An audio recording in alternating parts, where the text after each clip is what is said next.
अनुराग की वाणी प्रेजेंट एक भूतिया कहानी।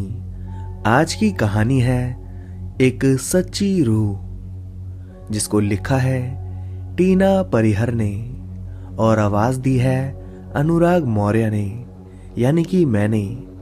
अगर अभी तक आपने मेरे चैनल को सब्सक्राइब नहीं किया है तो चैनल को सब्सक्राइब कर दो और इस वीडियो को लाइक कर दो। और हाँ, कहानी को सुनने के बाद कमेंट करके जरूर बताइएगा आपको कहानी कैसी लगी।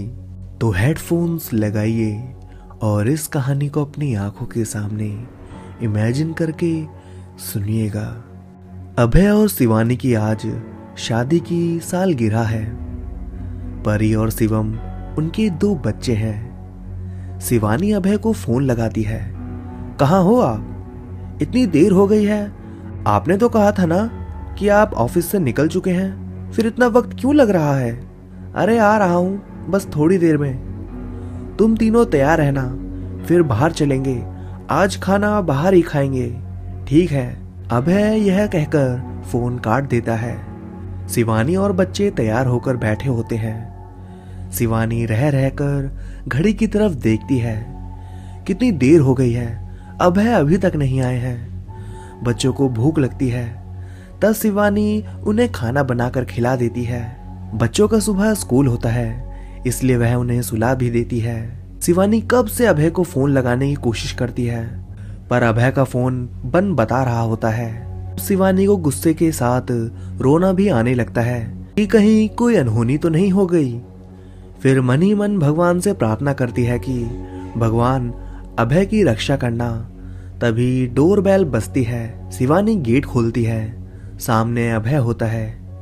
क्या हुआ, तुम ठीक हो ना? यह कहते हुए शिवानी की आंखों से आंसू की धारा बहने लगती है। अभय उसे समझाता है कि मैं ठीक हूं, मुझे कुछ नहीं हुआ है, मुझे पहले अंदर तो आने दो। शिवानी कहती है ठीक है, आप पहले हाथ मुंह धो लीजिए।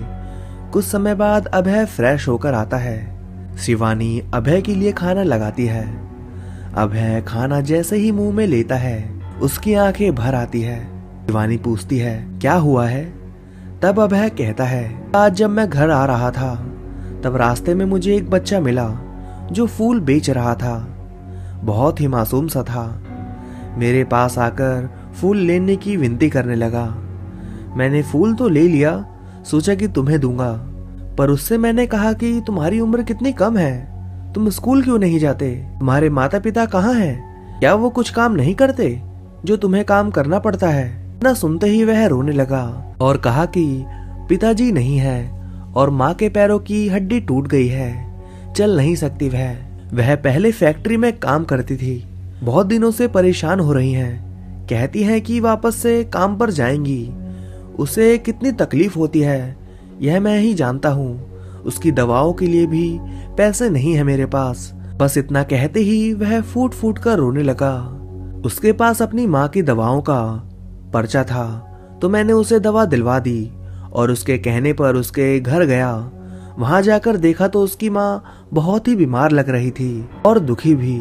मैंने उसकी माँ को आश्वासन दिया है कि मैं उसके बच्चे की पढ़ाई का प्रबंध करूंगा और मेरे दोस्त उदय से बात करके उसके स्कूल में दाखिला भी दिलवाकर पक्का कर दिया है।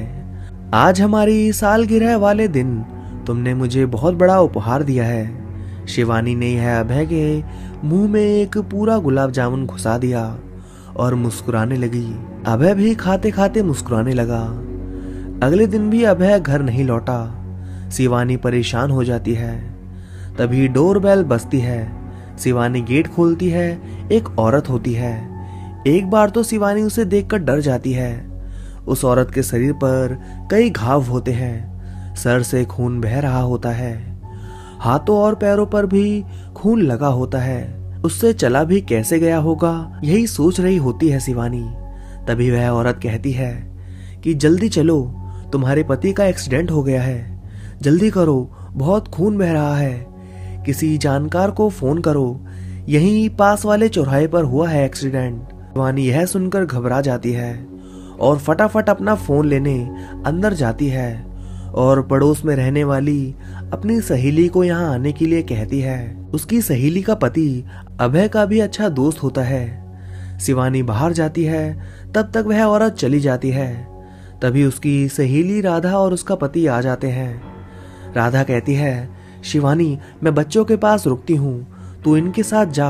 हाँ राधा, और शिवानी अपने आंसू पोंछते हुए कहती है। शिवानी जब वहाँ पहुँचती है तब उसे पता चलता है कि अभय किसी औरत को बचाते हुए ट्रक की चपेट में आ जाते हैं। अभय को लेकर हॉस्पिटल जाते हैं और वहाँ अभय को खून शिवानी के साथ आए अभय के दोस्त का चढ़वाया जाता है। तभी वहाँ एक बच्चा रो रहा होता है। शिवानी के पूछने पर वह बताता है कि मेरी माँ एक्सीडेंट में मर चुकी हैं। अभय के बारे में कहता है कि अंकल ने पहले भी हमारी मदद की थी, माँ को दवा दिलवाकर।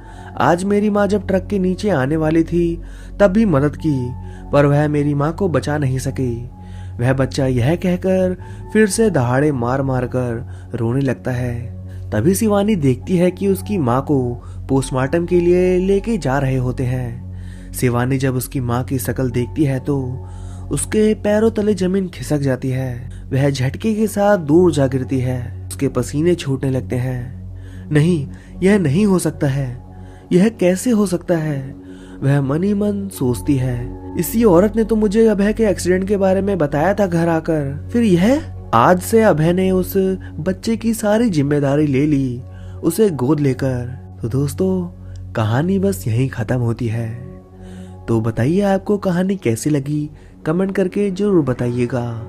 तो अब बढ़ते हैं आज की दूसरी कहानी की तरफ। इस कहानी को लिखा है रूपा साहा ने।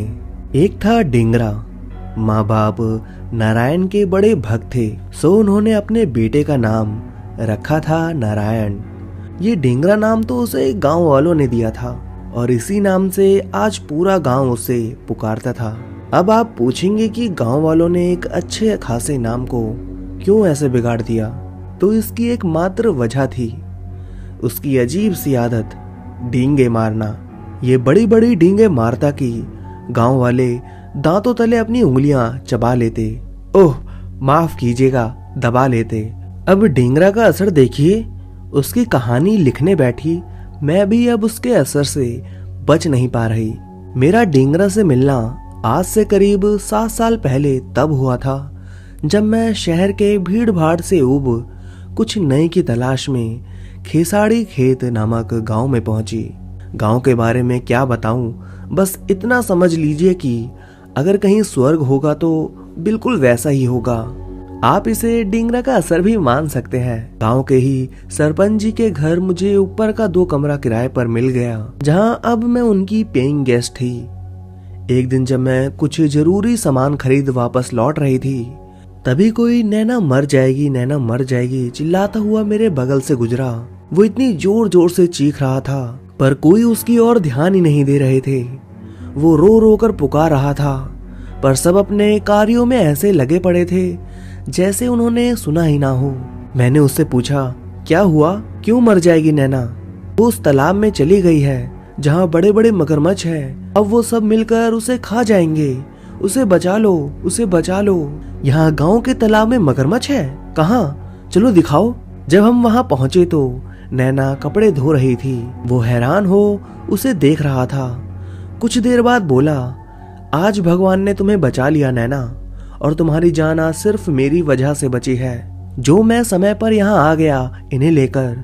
चलो तुम इनको धन्यवाद दो, मैं जाता हूँ। वो चला गया। यही हुई थी हमारी डिंगरा और नैना की पहली भेंट। मैं भुचक्की सी खड़ी थी। मैंने पूछा, इस तालाब में मगरमच्छ है? अरे दीदी, आप इसकी बातों में आ गई?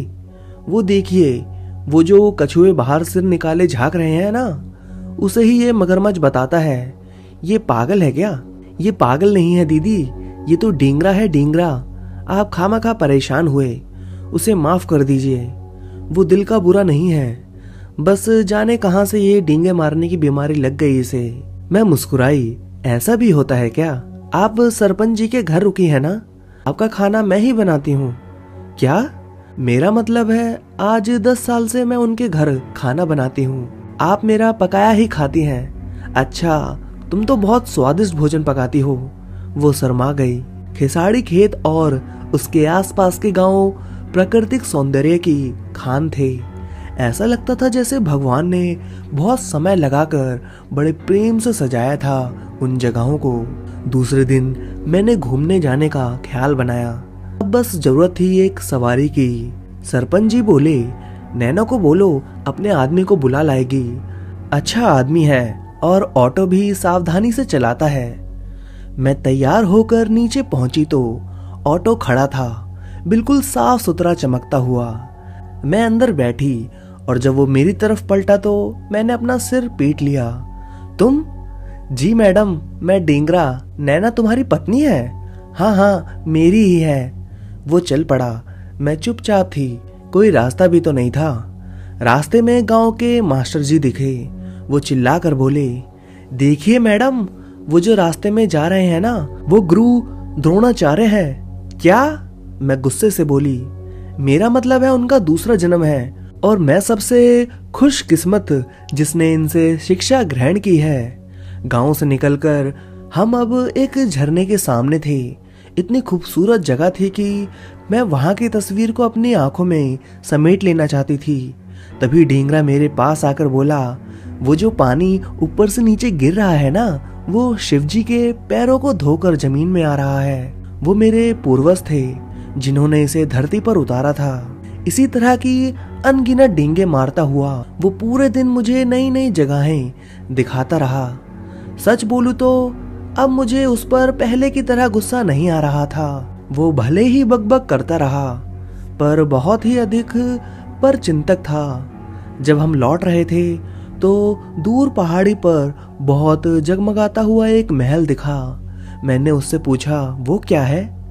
फिर अपने सवाल पर खुद ही हंस पड़ी। ये तो दीवान राज प्रताप का किला है। मैं सोच रही थी ये इतना बोलकर कैसे चुप हो गया। शायद सोच रहा होगा कि क्या बोलूं, मैंने बनाया या मेरे दादा ने। कुछ देर चुप रहने के बाद बोला, वो किला एक पहाड़ी पर है। आजकल वहां एक बहुत बड़ा पार्क बना दिया गया है। नीचे एक चिकना टीला है, बिल्कुल रास्ते से लग के। पता नहीं ये गांव वाले मेरी कोई बात क्यों नहीं मानते, जलते हैं सब मुझसे।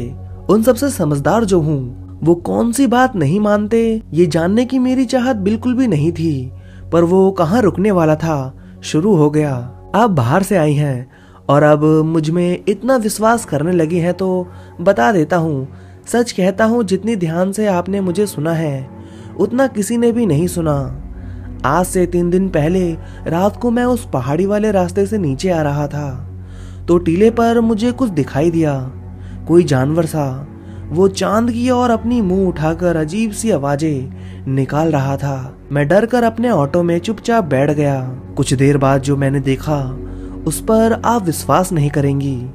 वो टीले से उतरा और एक इंसान बन गया, फिर धीरे धीरे चलकर जंगल में कहीं गायब हो गया। ये आज दिन भर की सबसे बड़ी डिंग है जो इसने अभी मारी है। मैं सोच रही थी कल जल्दी आ जाना, बाकी के जगहों को देखने चलना है। बोल मैं अपने कमरे में आ गई। दूसरे दिन तैयार होकर मैं उसका इंतजार करती रही, पर वो नहीं आया। नैना से पूछने पर वो बोली, वो तो रात से घर में भी नहीं है। वो दिन मेरा बर्बाद गया। दूसरे दिन मैं दूसरे ऑटो से घूमने निकली, उस किले वाले पहाड़ पर भी गई। वो टीला भी दिखा जिसकी उसने जिक्र की थी।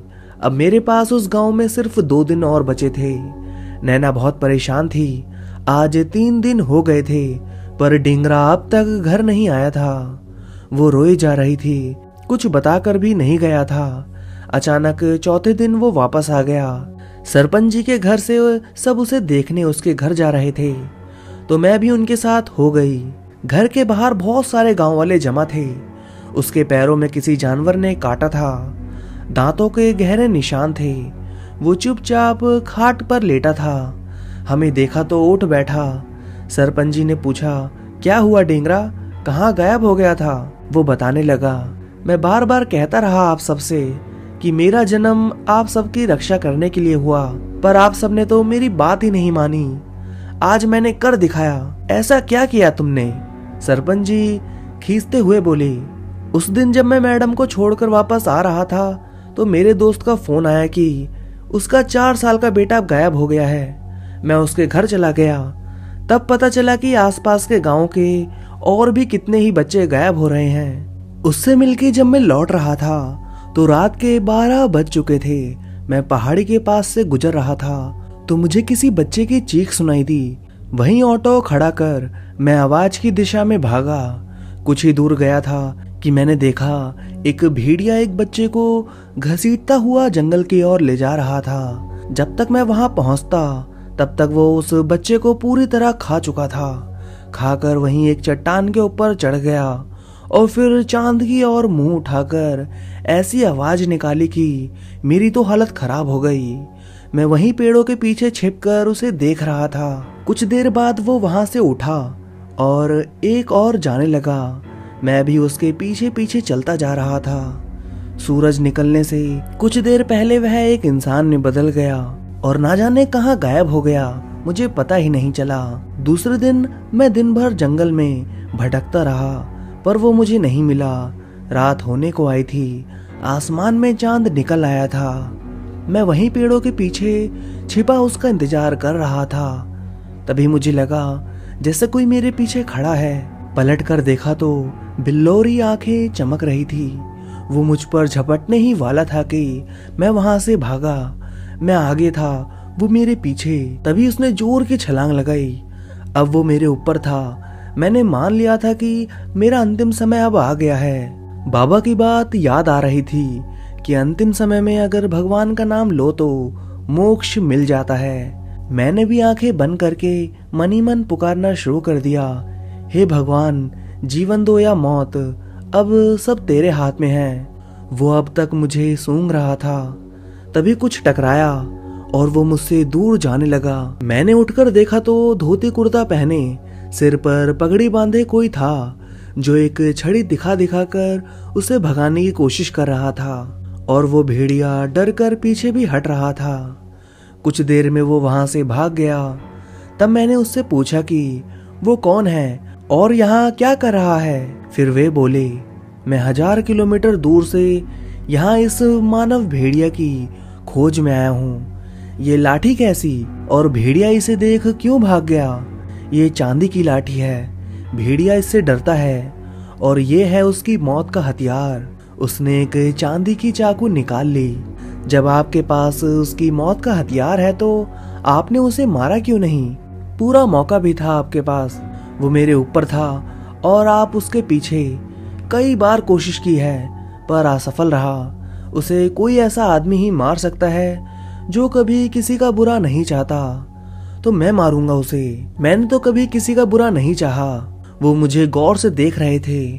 फिर बोले, पहले मुझे भी यही लगता था। ठीक है, तुम भी कोशिश कर लो। कल पूर्णिमा है और कल ही उसे मारा जा सकता है, नहीं तो हर बीतते पूर्णिमा के साथ वो और ताकतवर होता जाएगा।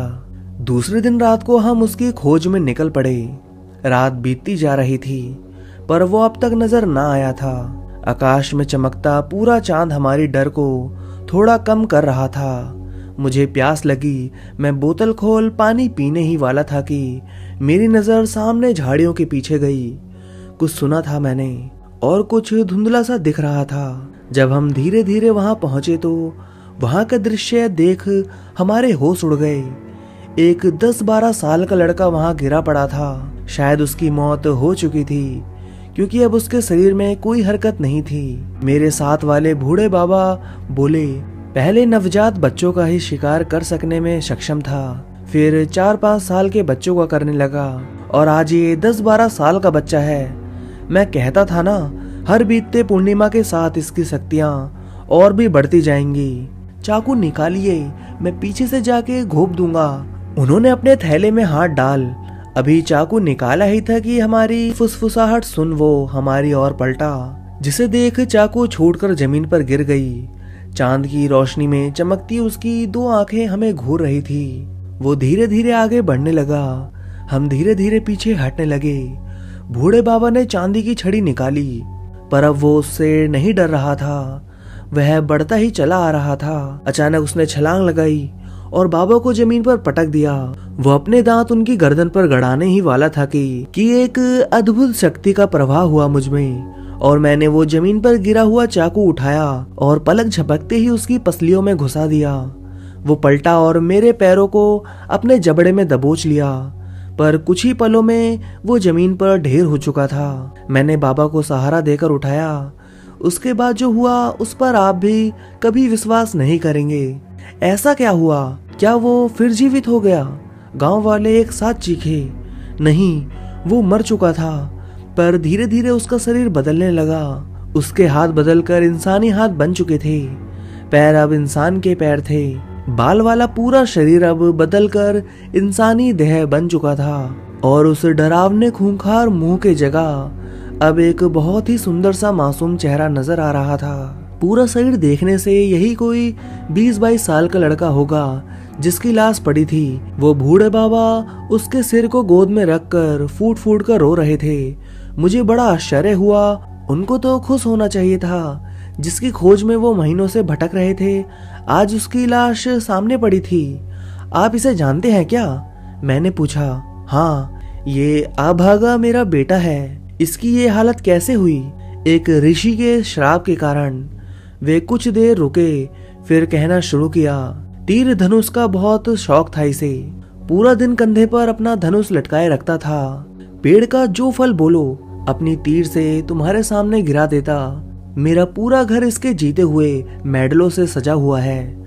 आज ये मेरे सामने ऐसे पड़ा हुआ है। वे जोर जोर से विलाप कर रहे थे। कुछ देर रुककर बोले, उस दिन ऋषियों का एक समूह हमारे गांव में पधारे थे। उन्होंने गांव के एक बाग में अपना वास स्थान बनाया था। तब गांव में भेड़ियों का आतंक बहुत बढ़ा हुआ था। वे पहाड़ से उतरकर आते और बच्चों को उठा ले जाते। इस घटना से भयभीत हम सब ने गांव वालों के 3 समूह बनाए जो बारी बारी से गांव में पहरा देते थे। मेरा बेटा भी निकला था सबके साथ। अचानक उसे कोई गांव की ओर आता दिखाई दिया। रात गहरी थी। उसने कई बार पुकारा, कौन है, कौन है? कोई प्रति उत्तर ना पाकर उसने तीर चला दी। जोर से कहराने की आवाज आई। जब वो भागकर वहां पहुंचा, देखा 3 ऋषि वहां क्रोधित खड़े थे। क्यों मारा दुष्ट? एक साधना करते ऋषि को। उनमें से एक चिल्लाए। मुझे लगा भेड़िया है। वो डरते हुए बोला, इंसान भेड़िया नजर आने लगा है तुझे? जा भेड़िया बन जा।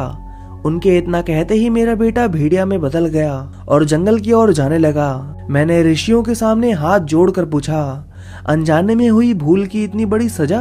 वे बोले, भाग्य का लिखा कोई टाल नहीं सकता। हाँ, अगर इसकी मौत हो जाए तो ये फिर से तुम्हारे बेटे का पुत्र बनकर जन्म ले सकता है, परंतु इसकी मौत सिर्फ पूर्णिमा की रात चांदी के चाकू से, और वही कर सकता है जो कभी किसी का बुरा नहीं करता। हाँ, ध्यान रहे कि वो तुम्हें काट ना पाए। अगर इसका कांटा बच गया तो पूर्णिमा की रात वो भी भेड़िया में बदल जाएगा। तब से मैं इसके पीछे पीछे जंगल भटक रहा था। उस बूढ़े बाबा ने वहीं जंगल में उसका अंतिम संस्कार किया और वे वापस चले गए। वाह डींगरा वाह, ये तुम्हारे जीवन की सबसे बेहतरीन डींग है, और इसके लिए हम तो क्या, आने वाली कई पीढ़ियां तुम्हें याद रखेंगी। सरपंच जी बोले। गांव वाले तरह तरह की बातें कर रहे थे। कोई सच मान रहा था तो कोई उसका मजाक बना रहा था। डींगरा एकटक अपने पैर के घाव को देख रहा था। यह हमारी अंतिम भेंट थी। मैं अपना समय बिता वापस अपने शहर लौट आई थी। लगभग 1 महीने बाद हालचाल जानने के लिए सरपंच जी के घर फोन किया।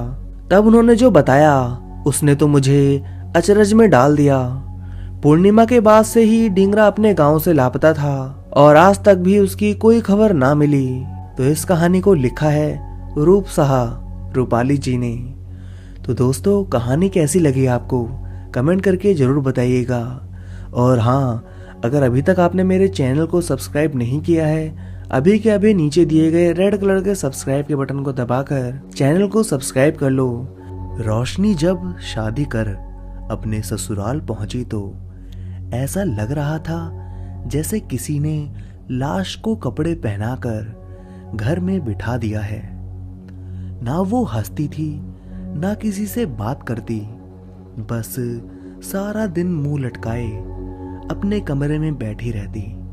उसका पति रमन उसे मनाने की बहुत कोशिश करता, पर वो उसे नजर उठाकर भी नहीं देखती थी।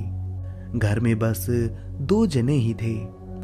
रमन जब बहुत छोटा था तभी उसके माता पिता का एक बस दुर्घटना में देहांत हो गया।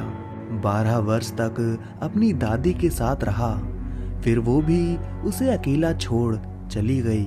उसके बाद की जिंदगी उसने अब तक अकेले ही काटी थी।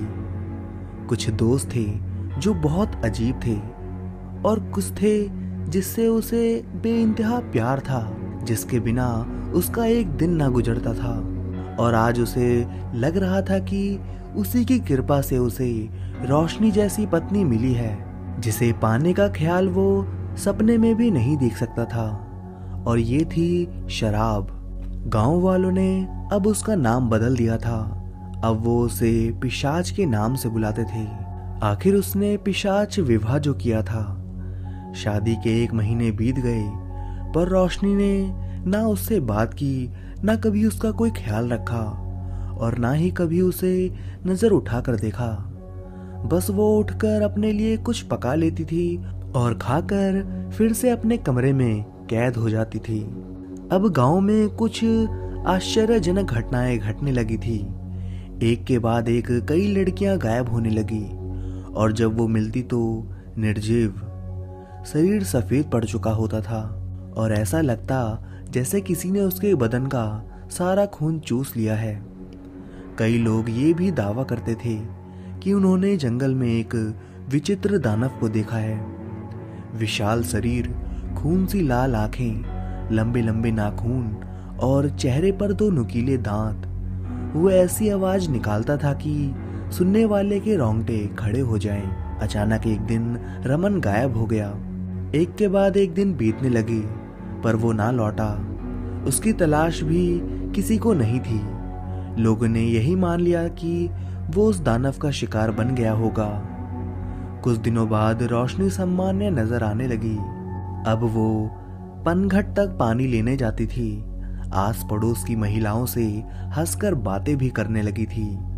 सब उसे दुखिया और अकेली जान उसकी मदद के लिए सदा तैयार रहते। एक दिन उसे पानी लाने में शाम हो गई। आकाश में चांद निकल आया था। वो जल्दी जल्दी अपने घर की ओर कदम बढ़ा रही थी। तभी उसकी नजर बरगद के पीछे पड़ी। कोई वहां खड़ा एकटक उसे ही देख रहा था। कुछ था उन आंखों में जिसमें वो पल भर के लिए कैद हो गई। कुछ ही देर में वो चला गया और ये भी घर लौट आई। दूसरे दिन जल्दी पानी लेने गई तो वो कहीं नजर नहीं आया। उसके अगले दिन उसने जानबूझकर शाम की तो वो वहीं खड़ा उसे निहारता मिला। अब वो रोज शाम को जाती, कुछ पल बरगद के नीचे ठिठक जाती, फिर उसके जाते ही वो भी आगे बढ़ जाती। वो अपने आप को समझने की कोशिश करती, आखिर वो ऐसा क्यों करती है। वो खुद को रोकने की कोशिश करती, पर कुछ था जिसने उसे बेचैन कर रखा था। एक रात वो घर में सो रही थी, तभी किसी ने दरवाजा खटखटाया। उसने खिड़की खोल बाहर झांका तो वही मदहोश कर देने वाली आंखें और मनमोहक चेहरा सामने खड़ा था। वो उससे नजर ही नहीं हटा पाई। जी, 1 गिलास पानी मिलेगा? उसने बाहर से आवाज लगाई। रोशनी ने जैसे सुना ही नहीं। मैंने कहा, क्या 1 गिलास पानी मिलेगा? इस बार आवाज तेज पर बहुत ही ज्यादा मधुर थी। जी जी, मैं अभी लाई, कहकर उसने दरवाजा खोला और वो भीतर की ओर भागी। उसे खुद पर गुस्सा आ रहा था। वो एक अजनबी को ऐसे कैसे देख सकती है? क्या सोच रहा होगा वो उसके बारे में? यही सोचती हुई शर्म से सिर झुकाए जब वो पानी लेकर बाहर आई तो देखा वो भीतर कमरे में खाट पर बैठा हुआ था। कोई और होता तो वो गालियां देकर निकाल देती। न जाने क्यों उसका आना एक अद्भुत एहसास को जगा रहा था। वो मन ही मन अपने ही भावों को समझने की कोशिश कर रही थी। रोशनी, तुम बहुत सुंदर हो, वो उसकी आंखों में देखता हुआ बोला। तुम्हारे आगे तो मैं भी कुछ नहीं हूँ, कहीं के राजकुमार लगते हो। वो भी उसकी भूरी आंखों में देखते हुए कहना चाहती थी, पर शर्म से सिर झुकाकर बोली, हाँ, जंगल का। वो हंसा। क्या, वैसे नाम क्या है तुम्हारा? तेमिर। देखो रोशनी, मुझे बातों को खींचना नहीं आता, सीधी और सच्ची बात करता हूँ। तुम मुझे बहुत अच्छी लगती हो और मैं कई दिनों से तुम्हारा पीछा कर रहा हूँ। ये तो मैं भी जानती हूँ लेकिन तुम गलत इंसान का पीछा कर रहे हो। मैं शादीशुदा हूँ और मेरा पिशाच विवाह हुआ है। जानता हूँ तुम्हारे पति ने एक रात शराब के नशे में तुम्हारे साथ जबरदस्ती की और फिर तुम्हारी जिंदगी बर्बाद होने से बचाने के लिए तुम्हारे घर वालों ने तुम्हारी शादी उसी से कर दी। ऐसे विवाह को ही पिशाच विवाह कहा जाता है, पर तुमने कभी उसे स्वीकार नहीं किया। ये सब तुम कैसे जानते हो? उसने आश्चर्य से पूछा। हम जिससे प्रेम करते हैं उसके दिल का, उसकी जिंदगी का हर हाल जानते हैं। तो क्या तुम मुझसे? हाँ रोशनी। उसने अपनी बाहें फैलाई और रोशनी किसी चुंबक की तरह खींचकर उसकी बाहों में पहुंच गई। कुछ देर बाद जब होश आया तो वो बोली, मैं कोई पाप नहीं कमाना चाहती। अगर तुम मुझे पाना चाहते हो तो मुझसे विवाह करना होगा। देखो, मैं मेरे जबरदस्ती थोपे गए पति का सिंदूर पोंछती हूँ। लो तिमिर, तुम अपने नाम के सिंदूर मेरी मांग में सजा दो। तिमिर ने बिना देर किए उसकी मांग भर दी। सारी रात कुछ पलों के समान ही बीत गई। सूरज उदय होने से पहले वो चला गया। अब यही होता, हर रात वो उससे मिलने आता और सुबह गांव वालों के जागने से पहले ही चला जाता। एक दिन रोशनी बोली, जब हमारी शादी हो चुकी है तो तुम दिन में मुझे अकेला छोड़कर क्यों जाते हो? अगर गांव वालों का डर है तो मुझे अपने साथ अपने गांव ले चलो। वो कुछ दिनों बाद ले जाऊंगा कहकर टालता रहा। एक दिन रोशनी की छोटी बहन पूजा घर आई।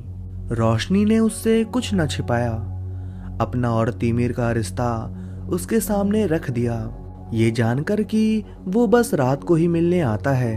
पूजा को तो बहुत अजीब लगा, पर वो सब भूल रात होने का इंतजार करने लगी।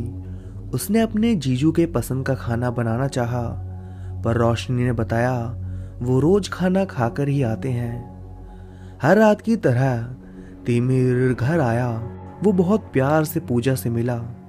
रात को रोशनी और तिमिर अपने कमरे में सोए और पूजा दूसरे कमरे में। सुबह जब रोशनी की नींद खुली तो सूरज निकल आया था। तिमिर जा चुका था। रोशनी के लिए ये कोई बड़ी बात नहीं थी, ऐसा अक्सर ही होता था। वो सारी रात जागते रहते और जब सुबह रोशनी नींद के आगोश में होती तो तिमिर उसे बिना जगाए चला जाता। पर आज एक दूसरी बड़ी बात हुई थी। पूजा घर में नहीं थी। इतनी सुबह वो कहाँ चली गई? सोचती हुई वो उसे ढूंढने गांव में निकल गई। जब पनघट के पास पहुंची तो वहां भीड़ लगी थी। भागकर जब वहां पहुंची तो उसके होश उड़ गए। जो बहन रात से पहले उसके साथ चहक रही थी वो अब अपनी सांसें खोकर जमीन पर पड़ी थी। पूरा चेहरा सफेद पड़ चुका था, जैसे शरीर में खून ही ना हो। इतना ही नहीं, उसके साथ दुष्कर्म भी हुआ था।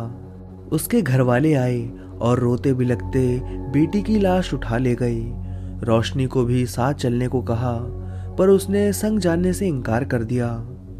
अब उसके दिमाग में कई घटनाएं एक साथ घूम रही थी। जब से तिमिर इस गांव में दिख रहा है तब से ये घटना शुरू हुई है। उसका घर कहाँ है वो नहीं जानती।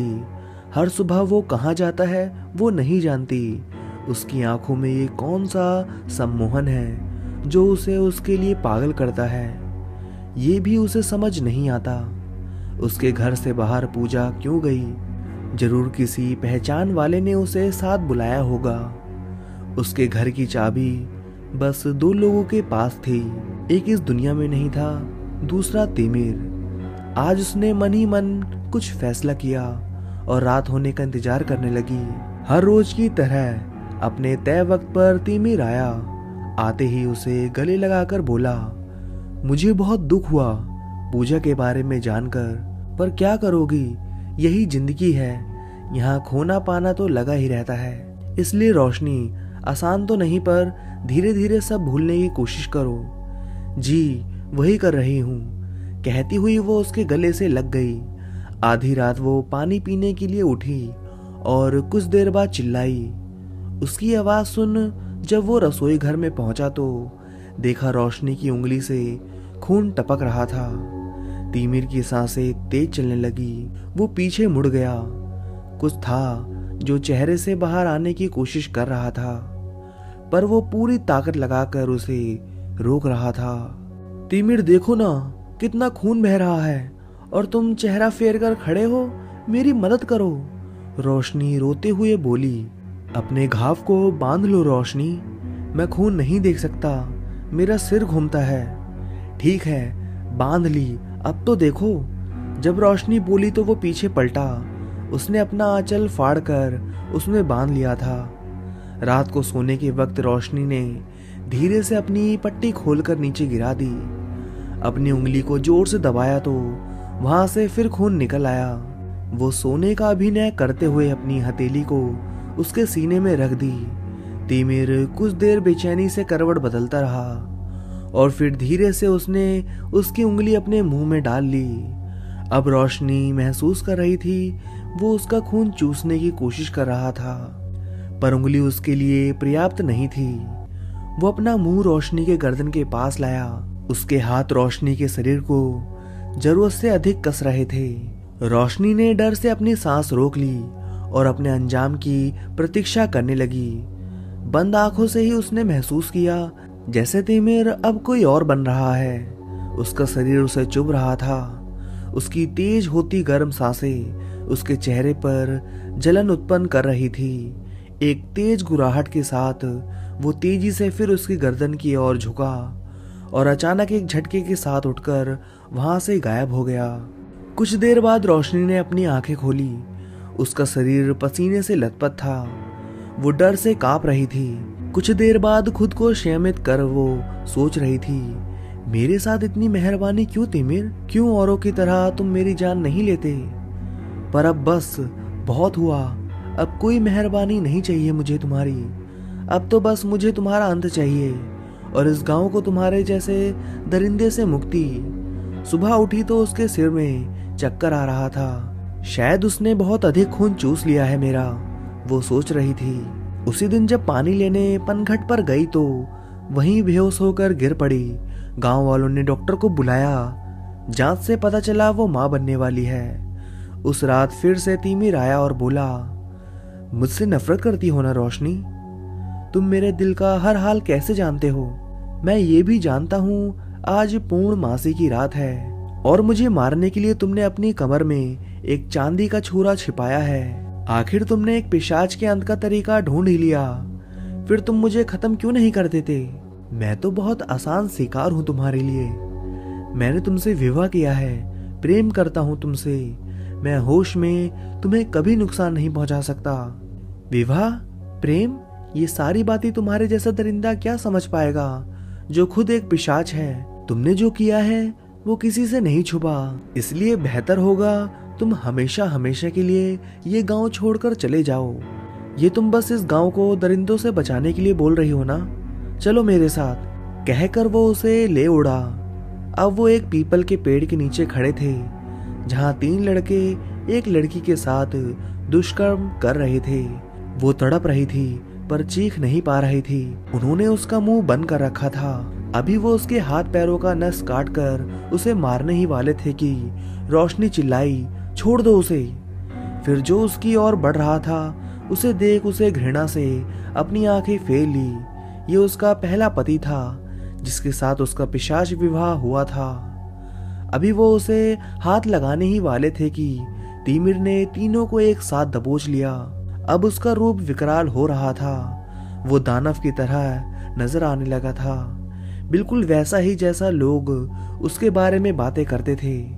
उसने अपने दांत लंबे किए और तीनों का खून पीकर उन्हें मार डाला। रोशनी बुत बनी खड़ी थी, ना हिल पा रही थी, ना ही मुंह से कोई आवाज निकल रही थी। वो उसकी ओर देखकर बहुत ही डरावनी आवाज निकाल रहा था। धीरे धीरे वो उसकी ओर बढ़ने लगा और पास आकर कुछ देर बाद वो सामान्य हो गया। अब वो तिमिर के रूप में उसके सामने खड़ा था। यही मेरी असलियत है रोशनी, जो तुमने अभी देखा। हाँ, मैं दरिंदा हूँ, पिशाच हूँ, पर वो नहीं था जो तुम मुझे समझ रही थी। इस गांव की लड़कियों का नुकसान पहुंचाने वाले ये थे। अब तुम ही फैसला करो कि असली दरिंदा कौन था। जब तुम ये जानते थे तो पहले उन्हें रोका क्यों नहीं? हमारा कानून अलग है रोशनी। हम चाहकर भी इंसानों की जिंदगी में दखल नहीं देते। हमें बस अपने काम से मतलब होता है। अगर इससे बाहर गए तो बहुत कठोर सजा मिलती है। फिर आज क्यों? क्या सजा नहीं मिलेगी? वो हंसा, फिर बोला, मिलेगी ना, जरूर मिलेगी।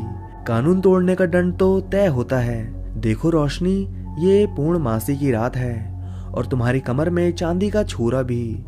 मुझे मुक्ति दे दो इस नर्क की जिंदगी से।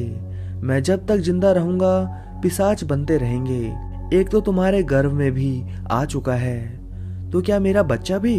हाँ रोशनी, ये भले एक इंसान के रूप में पैदा लेगा, पर बड़ा होकर ये एक पिशाच ही बनेगा। मेरा जन्म भी ऐसे ही हुआ था। नहीं, ये नहीं हो सकता। अब भी कुछ नहीं बिगड़ा।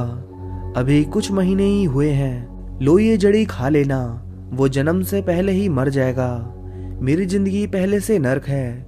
तुमसे दूर होकर तो तुम सोच भी नहीं सकती मेरा क्या हाल होगा। रात बीत रही है रोशनी, मुझे मुक्ति दे दो। उसने अपने हाथ जोड़ लिए। तेमिर, क्या हम मिल नहीं सकते? साथ नहीं रह सकते? क्या कोई उपाय नहीं? वो रोती हुई बोली। तुम रोशनी, मैं तेमिर। कभी अंधेरा और उजाला साथ हुआ है? इस जन्म में ये संभव नहीं। अगर हमारा प्यार सच्चा हुआ तो अगले जन्म में एक लंबा इंतजार है।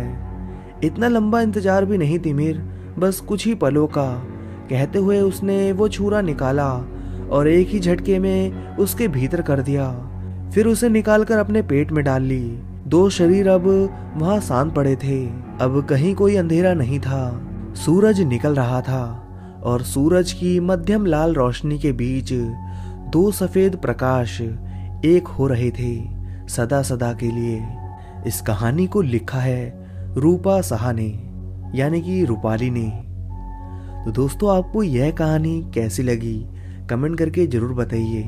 तो चलिए दोस्तों, आज की दूसरी कहानी सुनते हैं। आज की दूसरी कहानी लिखी है कोमल भलेश्वर ने। तो इस कहानी को भी अपनी आंखों के सामने इमेजिन करके सुनिएगा। ये कहानी है राजस्थान के एक छोटे से गांव की, जहां पर पानी की कमी के कारण पानी का एकमात्र साधन गांव के बीचों बीच एक सरकारी कुआं था। सभी उसी में से पानी भरते और अपना निर्वाह करते, लेकिन पिछले कुछ दिनों से वो कुआं सूख चुका था। जुलाई के महीने में अत्यधिक बारिश होने की वजह से यूं तो हर साल कुएं में बहुत पानी होता, लेकिन ऐसा पहली बार हुआ जो बारिश के महीने में भी कुआं सूखता जा रहा है। एक रात हरिया का बेटा, जो कि 5 साल का है, वहां खेलते हुए आ जाता है और देखता है कि जैसे कुएं के पास कोई खड़ा हो। रात के 9 बज रहे थे और साथ ही चारों तरफ अंधेरा भी है। हरिया का बेटा धीरे धीरे कुएं के करीब आता है और देखता है कि एक औरत खड़ी है। उसकी आंखें सुर्ख लाल लग रही हैं और होठों पर खून लगा हुआ है। उसे देखते ही उस बच्चे की चीख निकल जाती है और वो दौड़ने की कोशिश करता है, लेकिन वो भयानक सी दिखने वाली औरत उसके सामने जाकर खड़ी हो जाती है। अब वो उस बच्चे को उठाकर कुएं के अंदर ही ले जाती है। सारी रात हरिया और बाकी सभी गांव वाले उस बच्चे को ढूंढते हैं, लेकिन उसका कुछ नहीं पता चल पाता। सुबह जब गांव की एक औरत पानी भरने जाती है तो ऊपर ही पानी में बच्चे की लाश तैर रही होती है और उस कुएं की दीवार पर खून से लिखा होता है, ये सिर्फ मेरा कुआं है। गांव में इस घटना के बाद दहशत फैल चुकी है और अब कोई भी उस कुएं पर नहीं जाता है। सभी अब दूसरे गांव से पानी लेकर आने लगे। कोई भी उस कुएं के करीब नहीं जाता था। अब ये रोज की बात हो गई। अगर कोई गलती से भी रात को कुएं के करीब चला जाता तो वो औरत उसे कुएं में खींच लेती और अगले दिन उसकी लाश कुएं में तैरती हुई मिलती। अब उस कुएं के पास रात को तो क्या, दिन में भी कोई नहीं जाता था। सभी जान चुके थे कि कुएं में कोई आत्मा का वास है जो सभी को बेरहमी से मार रही है। गांव के सरपंच ने एक बार एक तांत्रिक को बुलाकर उस आत्मा को वश में करना चाहा, लेकिन तभी तेज आंधी चलने लगी और एक भयंकर आत्मा सभी के सामने आ गई। वो जोर जोर से हंसने लगी और तांत्रिक को गर्दन से उठा लिया। अब उस आत्मा ने तांत्रिक को उसी कुएं में फेंक दिया। अब वो आत्मा बोली, जो तुम सभी ने किया है उसका फल तुम सभी को जरूर मिलेगा। ये कहकर वो जोर जोर से हंसने लगती है। अब अगर कोई गलती से भी उस कुएं के करीब रात के समय चला जाता तो बेरहमी से मारा जाता। कुएं की आत्मा का खौफ पूरे गांव में फैल गया था। एक बार रात के 12 बजे थे और गांव के सरपंच का बेटा गांव में अचानक आ जाता है। उसे गांव के माहौल के बारे में कुछ नहीं पता है। वो दूर जयपुर में रहता है और आज बहुत समय बाद वापस आया है।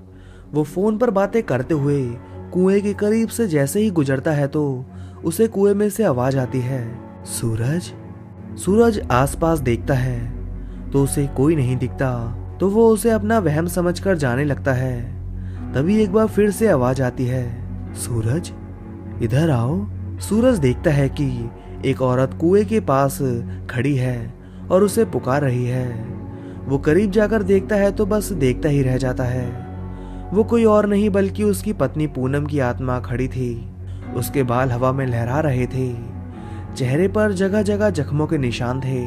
उसके माथे से खून बह रहा है और वो आंखों में खून के आंसू लिए सूरज को देख रही है। सूरज उससे कहता है, पूनम ये कैसे और कब हुआ? मुझे तो बताया गया था कि तुम अपनी माँ के घर हो। पूनम अब उसे बताती है, सूरज तुम्हारे पिताजी तुम्हारी एक अमीर घराने में शादी कराना चाहते थे, इसलिए मुझे रास्ते से हटाना चाहते थे। ये क्या कह रही हो तुम? सूरज हैरान होकर पूछता है। अब पूनम बताती है, मैं सही कह रही हूँ। आपने तो मुझ जैसी गरीब लड़की से प्यार करके शादी कर ली थी, लेकिन आपके घर वाले मुझे कभी नहीं अपना पाए। आपके नौकरी पर जाते ही उन सभी ने मुझे जान से मारना चाहा, लेकिन मैं उन सभी से बचकर घर से बाहर भागकर कुएं के पास पहुंच गई। वो सभी मेरी ओर बढ़ने लगे और गांव के किसी भी इंसान ने आपके पिताजी और उनके गुंडों के डर की वजह से मेरी मदद नहीं की। मैं उनसे बचने की कोशिश में कुएं के पास पहुंच गई कि तभी मेरा पैर फिसला और मैं कुएं में गिर गई। तभी से मेरी आत्मा इसी कुएं में रह रही है और मैं इन सभी गांव वालों से उन्हें मार मार कर अपनी मौत का बदला ले रही हूँ। अब पूनम की आत्मा सारा सच बता देती है। सूरज उसे कहता है, मुझे तो हमेशा यही कहा गया कि तुम अपनी माँ के घर हो और तुम्हारी माँ के पास कोई फोन नहीं था जो मैं पता लगा लेता। अब मुझे ये बताओ कि तुम्हें मुक्ति कैसे मिलेगी? पूनम कहती है, मेरी लाश अभी भी इस कुएं के पास जमीन में दबी हुई है। उसका अंतिम संस्कार अपने हाथों से कर दो और अपने पिताजी से मेरी मौत का बदला ले लो तो मैं भी मुक्त हो जाऊंगी। अगले दिन सूरज पुलिस बुलाकर सरपंच को गिरफ्तार करवाता है। सबूत के तौर पर कुएं के पास जमीन में दबी हुई कई दिनों से सड़ रही लाश बरामद होती है। अब सरपंच को उम्र कैद की सजा होती है। अब सूरज अपने हाथों से पूनम की लाश का अंतिम संस्कार करके उसे मुक्त करता है। तो दोस्तों, कहानी बस यहीं तक थी। कभी कभी जाने अनजाने में हम उन चीजों के साक्षी बन जाते हैं जिनके बारे में ना तो हमें कुछ पता होता है और ना ही हमने कभी ऐसे कोई कल्पना की होती है। पर जब ऐसा कुछ घटता है तो वो बिल्कुल ही अकल्पनीय होता है। आज ठीक ऐसा ही कुछ राजू के साथ भी घटित हुआ था, जिसकी उसने कभी कल्पना भी ना की थी। राजू अपने मम्मी पापा के साथ मोतीहारी के एक मोहल्ले में रहता था। पिता सरकारी ऑफिसर थे और माँ एक गृहिणी यानी कि हाउसवाइफ।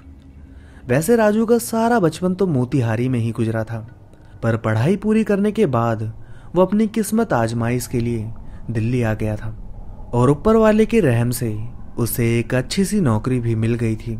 समय भी करवटें बदलने लगा। दिन रात महीने और साल कैलेंडर के पन्नों में अपनी हाजिरी लगाने लगा।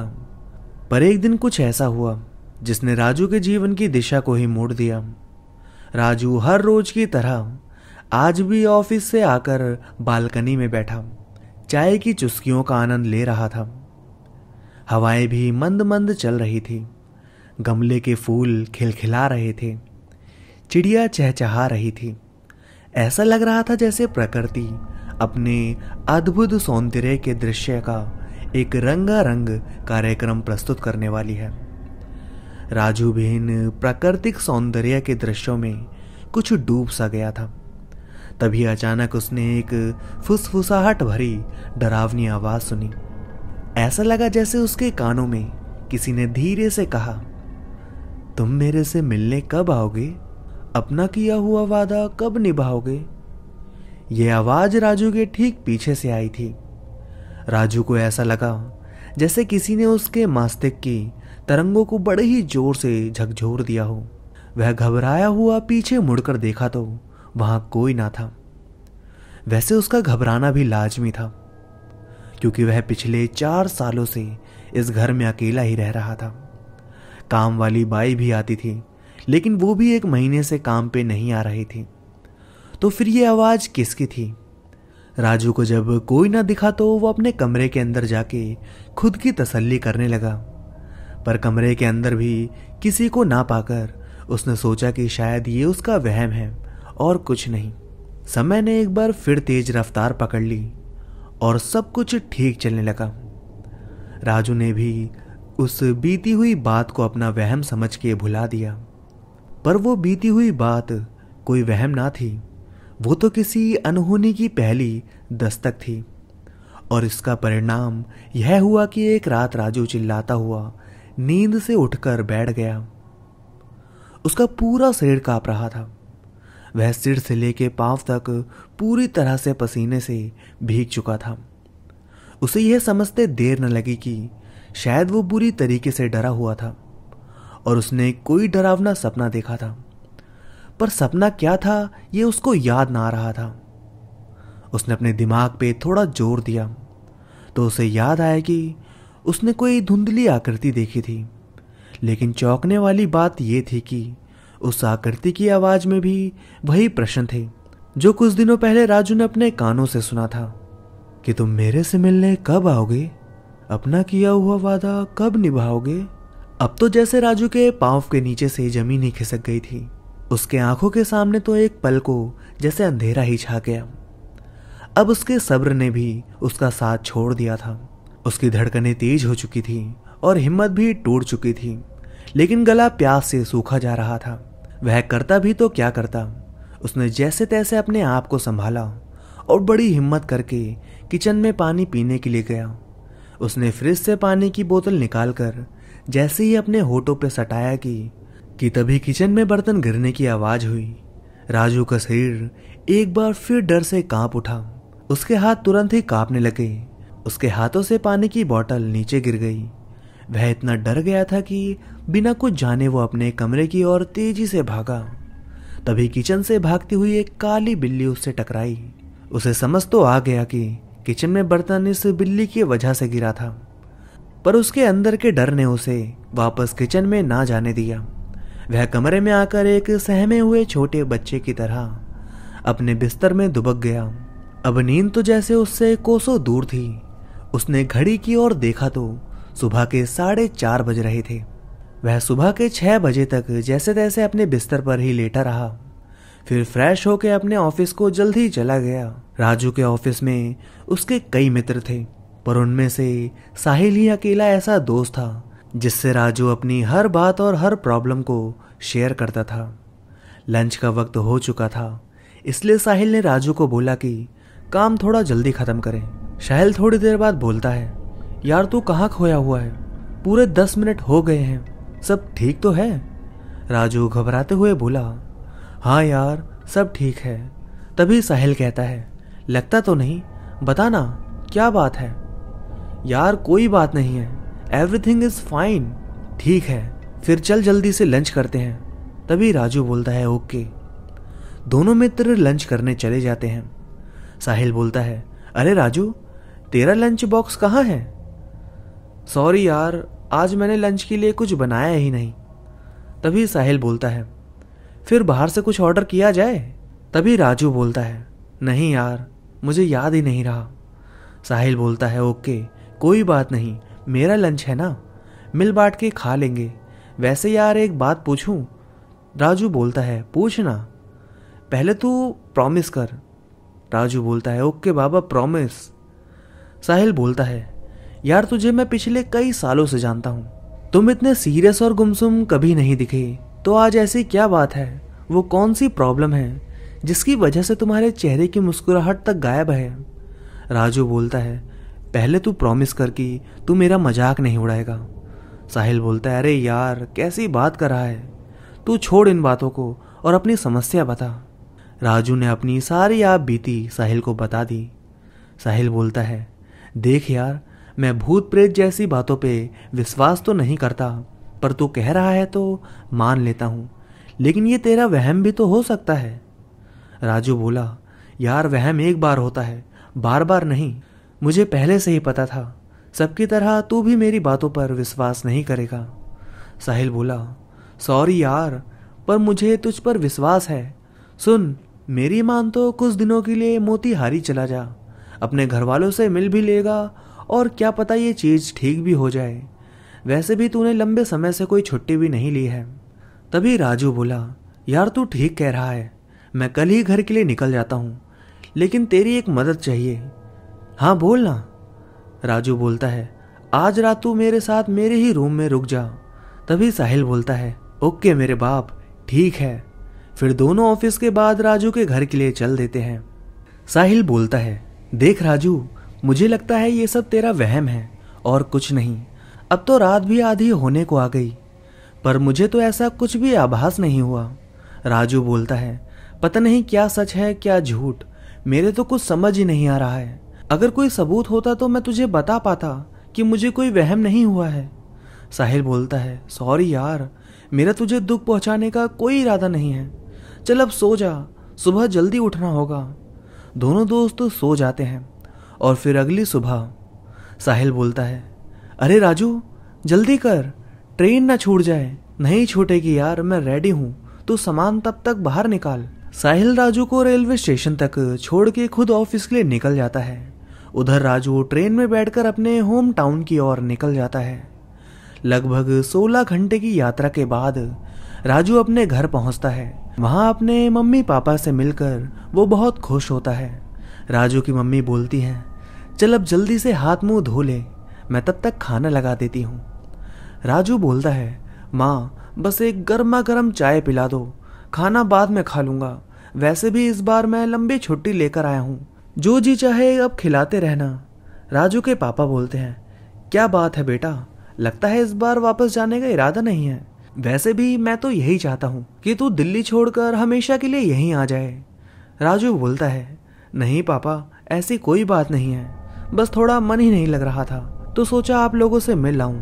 राजू की माँ चाय लाते हुए बोलती हैं लो ये भी कोई सोचने की बात है, अरे हम तुम्हारे माँ बाप हैं, कोई गैर नहीं, जब चाहे आके मिल लिया करो। कम से कम इसी बहाने हम बूढ़े माँ बाप का भी थोड़ा मन लग जाया करेगा। राजू यहाँ आके तो लगभग पिछली बातों को जैसे भूल ही गया था। उसके दिन अच्छे गुजरने लगे और तभी एक दिन अचानक राजू की माँ घबराते हुए बोलती हैं जी आपने कुछ सुना? राजू के पापा कहते हैं ओहो क्या हुआ, रात के 2 बजे भी तुम्हें चैन नहीं है, क्या हुआ बोलो।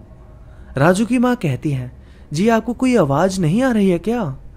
राजू के पापा कहते हैं हाँ आ तो रही है, लेकिन ये आवाज तो राजू के कमरे से आ रही है, वो ठीक तो है। दोनों राजू के कमरे की ओर जाते हैं। राजू नींद में बड़बड़ाता हुआ बोलता है तुम कौन हो, मेरे पीछे क्यों पड़ी हो, मैंने तुम्हारा क्या बिगाड़ा है? राजू की माँ घबराते हुए राजू को जगाती है राजू उठ बेटा, क्या हुआ तुझे, ये क्या अनाप शनाप बके जा रहा है तू, उठ ना। अरे सुनिए ये क्या बक रहा है। तभी राजू घबराते हुए उठता है। उसका शरीर पसीने से पूरी तरह लथपथ था, वो बहुत ज्यादा डरा हुआ था। उसकी आवाज जैसे गले में ही अटक गई थी। राजू के पापा जल्दी से एक पानी का गिलास लाते हुए ले बेटा पहले ये पानी पी ले। राजू बोलता है थैंक यू पापा। राजू के पापा कहते हैं बेटा क्या हुआ था तेरे साथ, तू इतना डरा हुआ क्यों है और किससे कह रहा था कि मुझे छोड़ दो? राजू नहीं चाहता था कि उसके मम्मी पापा परेशान हो। अंततः उसने बोला कि कुछ नहीं पापा, लगता है मैंने कोई बुरा सपना देख लिया है, प्लीज अब आप लोग जाके सो जाओ। राजू के मम्मी पापा सोने चले जाते हैं, पर राजू अभी भी जाग रहा था। वह बेचैन था। वह खुद से बातें कर रहा था कि समझ नहीं आता ये मेरे साथ क्या हो रहा है। दिल्ली में तो ऐसी घटनाएं मेरे साथ तो जैसे आम बात थी, पर अब यहाँ भी पता नहीं ऊपर वाला क्या चाहता है।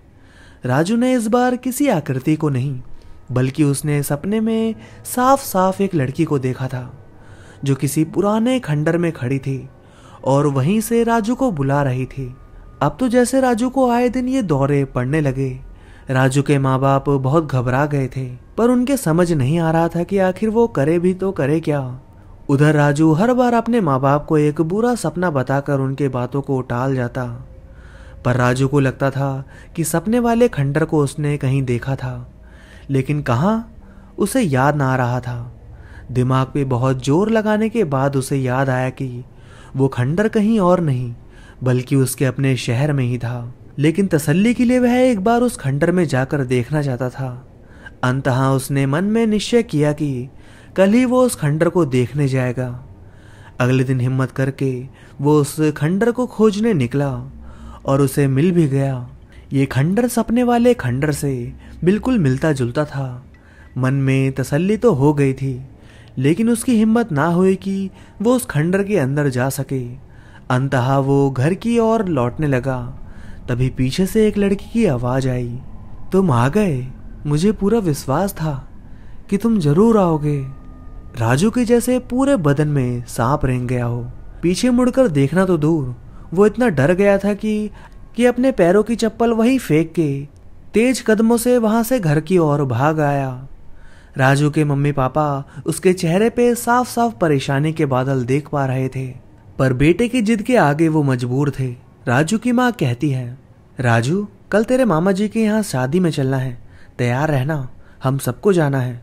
राजू कहता है, माँ तुम और पापा चले जाओ, मुझे कहीं नहीं जाना।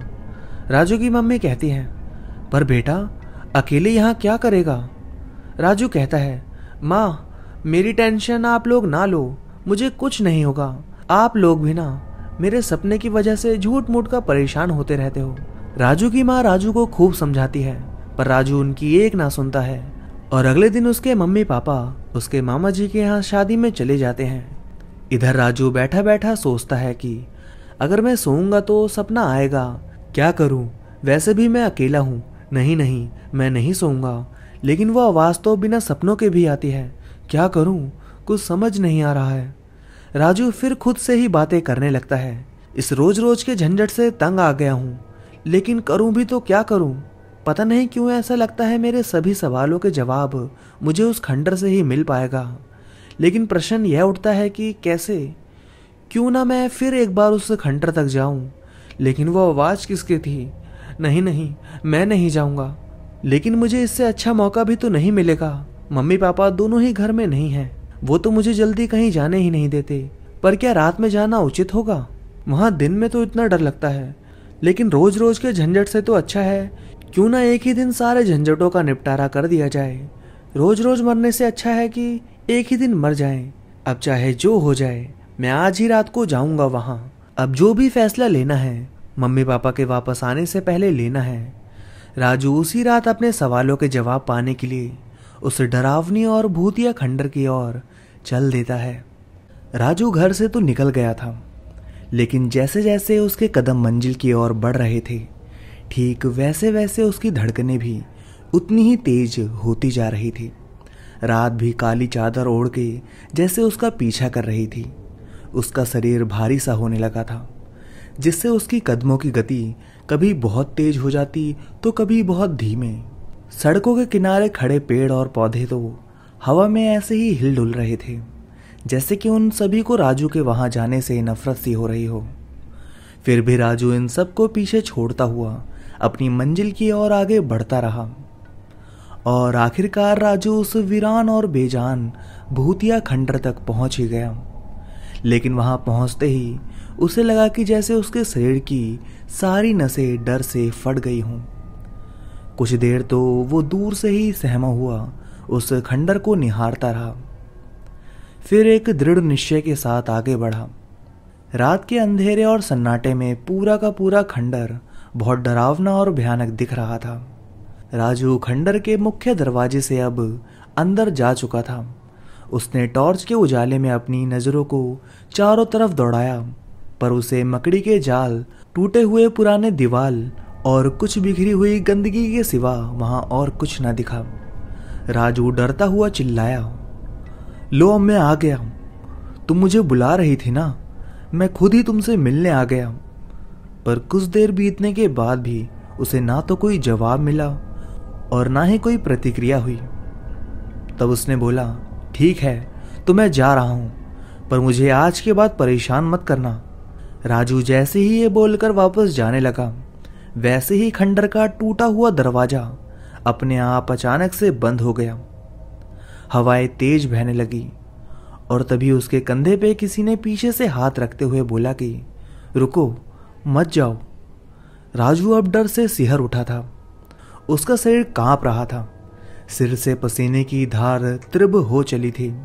फिर भी वह अपनी बची कुची हिम्मत को समेटते हुए पागलों की भांति पीछे की ओर मुड़ा, पर इस बार भी उसे कोई न दिखा। तो उसका डर और बढ़ गया। वो पागलों की तरह चिल्लाने लगा, तुम कौन हो? मुझे क्यों परेशान कर रखा है? मैंने तुम्हारा क्या बिगाड़ा है? आखिर तुम सामने क्यों नहीं आती?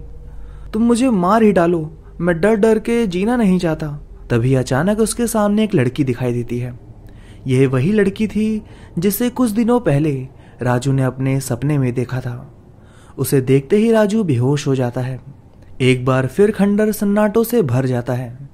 कुछ देर बाद राजू बेहोशी की हालत में ही उस लड़की से पूछता है कि तुम कौन हो और मुझसे क्या चाहती हो? लड़की अपना परिचय देते हुए कहती है कि मैं मरियम हूं और तुमने मुझसे कुछ वादा किया था। शायद तुम उन्हें भूल चुके हो, इसलिए मैं उन्हें तुम्हें याद दिलाना चाहती हूँ। मैंने तुम्हें कभी डराया नहीं है, मैं तो तुमसे अपनी बात कहना चाहती थी। राजू बोला, पर मैंने तो तुमसे कोई वादा नहीं किया है और ना ही मैं तुम्हें जानता हूँ, फिर तुम कौन से वादे की बात कर रही हो? मरियम बोलती है, तुम मुझे भूल चुके हो इसलिए ऐसी बातें कर रहे हो। तभी राजू बोलता है, नहीं नहीं, मैं तुमसे पहली बार मिल रहा हूँ, फिर भूलने का तो सवाल ही पैदा नहीं होता। मरियम कहती है, याद करो जब हम तुम अच्छे दोस्त हुआ करते थे और तुमने मेरे से कहा था कि तुम मेरी हर इच्छा पूरी करोगे, लेकिन मैंने कहा था कि जब मुझे कोई इच्छा होगी तो मैं तुम्हें जरूर बताऊंगी, और आज जब मैं वही याद दिलाना चाहती हूँ तो तुम बोल रहे हो कि मैं तुम्हें परेशान कर रही हूँ। राजू बोलता है, देखो तुम क्या कह रही हो मुझे कुछ समझ नहीं आ रहा, प्लीज मुझे माफ कर दो, मुझे जाने दो। मैं कौन होती हूँ तुम्हें माफ करने वाली या तुम्हें यहाँ रोकने वाली? लेकिन जाने से पहले मेरी बात तो सुन लो, शायद तुम्हें कुछ याद आ जाए। देखो तुम्हें जो बोलना है तुम जल्दी बोलो और प्लीज मुझे जाने दो। मरियम बोलती है, बात आज से 30 साल पहले की है। तब ये खंडर ना था बल्कि एक बंगला हुआ करता था। मैं अपने छोटे भाई डेविड और पापा मम्मी के साथ इस बंगले में रहती थी और तुम मेरे कॉलेज के दोस्त हुआ करते थे। मुझे बचपन से ही लिखने पढ़ने का बहुत शौक था और वहीं दूसरी तरफ डेविड को पढ़ने में कोई रुचि ना थी, जिससे पापा और मम्मी डेविड से हमेशा दुखी और गुस्सा रहते थे। पापा डेविड को अच्छी से अच्छी एजुकेशन देना चाहते थे जिससे शहर में उनका नाम और रुतबा बना रहे, पर डेविड इन सब से अनजान अपनी ही दुनिया में व्यस्त रहता था। उसने तो जैसे पापा मम्मी के सपनों को कफन पहना दिया था, उसके ऊपर उनकी बातों का कोई प्रभाव न पड़ता। उसका जो जी चाहता वो वही करता। पापा ने हम दोनों का एडमिशन एक अच्छे स्कूल में करा दिया था। मेरे मार्क्स तो हमेशा अच्छे आते थे, पर डेविड के पासिंग मार्क्स भी बड़ी मुश्किल से आते थे। समय बीतता गया और मैंने हायर सेकेंडरी से कॉलेज तक का सफ़र पूरा कर लिया। वहीं दूसरी तरफ डेविड हाई स्कूल में फेल होने के बाद उसने कभी भी स्कूल या कॉलेज का मुंह नहीं देखा। पापा ने उसे रास्ते पे लाने की बहुत कोशिश की, लेकिन वो अपनी आदतों से बाज ना आया। और तो और आए दिन गाली गलौज करना, जुए खेलना, शराब व गांजा इत्यादि का नशा करना तो उसके लिए जैसे आम बात हो गई थी। पापा मम्मी दोनों की बदनामी शहर और समाज में बहुत हो चुकी थी। अब पानी सर के बहुत ऊपर बह चुका था। उन्हें समझ नहीं आ रहा था कि क्या करें और क्या ना करें। डेविड की हरकतों से उनका दम घुटने लगा था, इसलिए उन्होंने आपस में एक फैसला लिया कि वो डेविड को सिर्फ डराने के लिए ये कहेंगे कि अगर वो अपनी हरकतों से बाज ना आया तो वो सारी की सारी वसीयत और प्रॉपर्टी मरियम के नाम कर देंगे। शायद इस बात से उसमें कोई फर्क आए और वो बदल जाए। बस यही सोचकर पापा ने डेविड के आते ही उससे बोला कि डेविड, मुझे तुमसे कुछ बात करनी है, वो भी अभी और इसी वक्त। डेविड नशे की हालत में हंसते हुए बोलता है, डैड, ऐसी कौन सी बात है जो आपको अभी और इसी वक्त करनी है? कहीं माँ मर तो नहीं गई? डेविड के पिताजी कहते हैं, अरे नालायक, अगर कुछ अच्छा नहीं बोल सकता तो बुरा भी मत बोल, वो भी अपनी माँ के लिए। डेविड कहता है, डैड, अभी मेरा मूड खराब मत करो, मैं कल बात करूंगा आपसे। डेविड के पिता कहते हैं, डेविड, तुम्हारा नाटक बहुत हो चुका, शहर में हमारी बहुत बदनामी हो चुकी है, मुझे कुछ फैसले आज और अभी करने हैं। तभी डेविड कहता है, तो फिर बकते क्यों नहीं? जो कहना है जल्दी कहो, मेरा मूड क्यों खराब करते हो? फिर तभी डेविड के पिता कहते हैं, अरे कमबख्त, तुझे इतनी भी तमीज नहीं है कि अपने बूढ़े माँ बाप से कैसे बात की जाती है? जी मैं तो ऐसे ही बात करता हूँ, और आपको मेरे बात करने के अंदाज से अगर इतनी ही तकलीफ है तो मुझसे बात ही क्यों करते हो?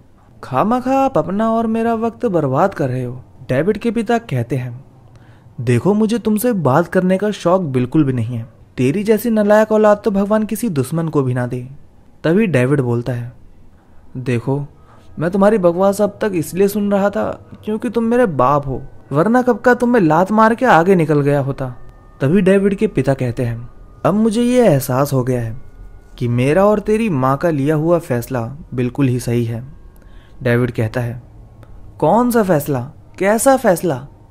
देखो, मुझे तुम्हारे किसी फैसले से कोई फर्क नहीं पड़ता, फिर भी तुम बकना चाहते हो तो जल्दी बको, मेरा समय बर्बाद ना करो। डेविड के पिता कहते हैं, हमने ये फैसला किया है कि आज के बाद हमारा तुमसे कोई रिश्ता ना होगा, तुम हमारे लिए मर चुके हो, हमारी सारी जायदाद में से तुम्हें एक फूटी कौड़ी भी नहीं मिलेगी। हमने एक नई वसीयत बनाई है और उसके मुताबिक हमारे सारे जायदाद पे मालिकाना हक सिर्फ और सिर्फ मरियम का होगा, तुम्हारा नहीं। डेविड ताली बजाते हुए हंसता है और कहता है, बुढ़े, मुझे तुझसे यही उम्मीद थी, लेकिन ये सब करने के लिए तू जिंदा रहेगा तब ना। डेविड के पिता कहते हैं, क्या मतलब है तेरा? तू अपने बाप को मारेगा? डेविड बोलता है, आप तो बहुत समझदार निकले। तभी डेविड आगे बढ़ता है और मेज पर रखी पॉट को उठाकर अपने पिता के सर पे जोर से ना जाने कितनी बार मारता है, जिससे उसके पिता के सर से खून निकलने लगता है। डेविड के पिता खून से लथपथ अपने सर को हाथ से दबाते हुए कहते हैं, तू कभी भी सुख चैन से नहीं रहेगा, मरियम इसका बदला जरूर लेगी। डेविड कहता है, जब जिंदा रहेगी तब ना, अब इस पूरे घर में मेरे सिवा कोई जिंदा नहीं रह सकता, इस पूरे प्रॉपर्टी का मालिक मैं हूँ, मरियम नहीं। डेविड के पिता जमीन पे गिरते हुए अपनी आखिरी दम लेते हैं। तभी डेविड की माँ वहां आ जाती हैं और यह सब देख स्तंभ रह जाती हैं। डेविड की माँ जोर जोर से रोते हुए कहती हैं, हाय, मैंने तुझ जैसी औलाद को जन्म क्यों दिया? काश तेरा पैदा होते ही तेरा गला घोट दिया होता तो शायद हमें आज ये दिन ना देखना पड़ता। मैं पुलिस को बुलाऊंगी, ये मत समझना कि ये सब करके तू बच जाएगा। डेविड हंसते हुए बोलता है, देखो माँ, अब तुम्हें जो देखना था तुम देख चुकी हो, अब मैं नहीं चाहता कि तुम और कुछ देखो। रह गई पुलिस को बुलाकर मुझे पकड़वाने की बात, तो उसकी कोई नौबत ही ना आएगी, क्योंकि उसके लिए अब तुम जिंदा नहीं रहोगी। वैसे भी मैंने पिताजी को वचन दिया है कि आपको उनके पास जरूर भेजूंगा। डेविड की माँ वहां से भागने की कोशिश करती हैं, लेकिन डेविड पॉट चालाकी से उनके सर पे दे मारता है। उसकी माँ बेहोश हो जाती हैं। फिर डेविड उनका गला घोटकर हत्या कर देता है। यह सब सुनने के बाद राजू ने मरियम से पूछा, मरियम, तुम्हारे मम्मी पापा को तुम्हारे भाई ने मारा, पर तुम्हें किसने मारा? मुझे भी मेरे भाई डेविड ने ही मारा। डेविड के सर पे खून सवार था। वह मम्मी पापा को मारने के बाद मेरे कमरे में आया, तब मैं सो रही थी। उसने मेरे तकिया से मेरा गला घोट दिया, जिससे मेरी भी मौत हो गई। राजू कहता है, उसके बाद क्या हुआ? मरियम कहती है, डेविड ने मम्मी पापा और मेरी लाश को इस बंगले के तहखाने की दीवार में चुनवा दिया और कुछ दिनों बाद उसने एक जाली वसीयत बनवाई और पूरे बंगले को बेचकर चला गया। पर मैं इंसाफ के लिए भटकती रही। इस बंगले में रहने वाले लोग ना तो मेरी बात समझ सके और ना ही मेरी मदद कर सके, पर चारों तरफ इस बात को जरूर फैला दिया कि ये पूरा का पूरा बंगला भूतिया है। समय बीतता गया और ये बंगला एक भयानक भूतिया खंडर में बदल गया। तभी राजू कहता है, तो ये सब मुझे क्यों नहीं याद, और तुमने मुझे ये सब बताने के लिए पहले ही क्यों नहीं बुलाया? मरियम कहती है, क्योंकि हमारे साथ जब ये हादसा हुआ तब तुम भी अपनी कैंसर की बीमारी से हॉस्पिटल में लड़ रहे थे और बाद में तुम्हारी भी मौत हो गई थी। राजू चौंकते हुए बोलता है, तो क्या ये मेरा दूसरा जन्म है? मरियम कहती है, हाँ। राजू कहता है, तुम मुझसे क्या चाहती हो? मरियम कहती है, इंसाफ। मैं चाहती हूँ कि तुम मुझे इंसाफ दिलाओ, लेकिन वो कैसे संभव है? मरियम कहती है, संभव है, बिल्कुल संभव है। इस बंगले के तहखाने की दीवार में हम तीनों के मृत शरीर के अवशेष सबूत के रूप में आज भी मौजूद हैं। आजकल डेविड दूसरे शहर में रहता है, वहां तक पहुंचने में मैं तुम्हारी मदद करूंगी। राजू ने वैसा ही किया जैसा उसे मरियम ने कहा। उसने पुलिस को बुलवाकर तहखाने की खुदाई करवाई। तहखाने से 3 लोगों के शरीर के कंकाल मिले। फिर पुलिस की मदद से डेविड पकड़ा गया और फिर कोर्ट ने इंसाफ किया। डेविड की बची कुची जिंदगी अब सलाखों के पीछे बस यह सोचने में कट रही है कि इंसान चाहे कुछ भी कर ले, वो अपने किए हुए कर्मों से अपना पीछा कभी नहीं छुड़ा सकता। वहीं राजू अपनी एक अच्छी दोस्त से फिर से बिछड़ चुका था, क्योंकि मरियम को उस भूतिया खंडर से अब मुक्ति मिल चुकी थी। राजू के दिन फिर से पटरी पर लौट आई थी और वह वापस दिल्ली भी लौट चुका था। तभी अचानक एक दिन जब वो बालकनी में बैठा चाय का आनंद ले रहा था, तभी फिर से उसके कानों में आवाज आई कि तुम कब आओगे, अपना किया हुआ वादा कब निभाओगे? राजू ने पलटकर देखा तो वहां मरियम खड़ी थी। उसकी आंखें आंसुओं से भरी हुई थी। राजू बोला, मरियम तुम? हाँ, मैं तुम्हें अलविदा कहने आई थी। एक बार तुमसे मिलकर तुम्हारा शुक्रिया अदा करने आई थी। राजू कहता है, तुम भी मुझे बहुत याद आओगी। तभी मरियम हमेशा हमेशा के लिए उसके आंखों से ओझल हो जाती है। तो दोस्तों, कहानी यहाँ ख़त्म होती है। अगर आपको कहानी अच्छी लगी हो तो इस वीडियो को लाइक करिए और आपको कहानी कैसी लगी कमेंट करके ज़रूर बताइएगा। तो अब मैं आप सभी से मिलता हूँ नेक्स्ट वीडियो में। तब तक के लिए धन्यवाद दोस्तों। और हाँ, चैनल को सब्सक्राइब करना मत भूलिएगा, क्योंकि जैसे ही मैं न्यू कहानी डालूंगा तो आप सभी के पास नोटिफिकेशन आ जाएगा।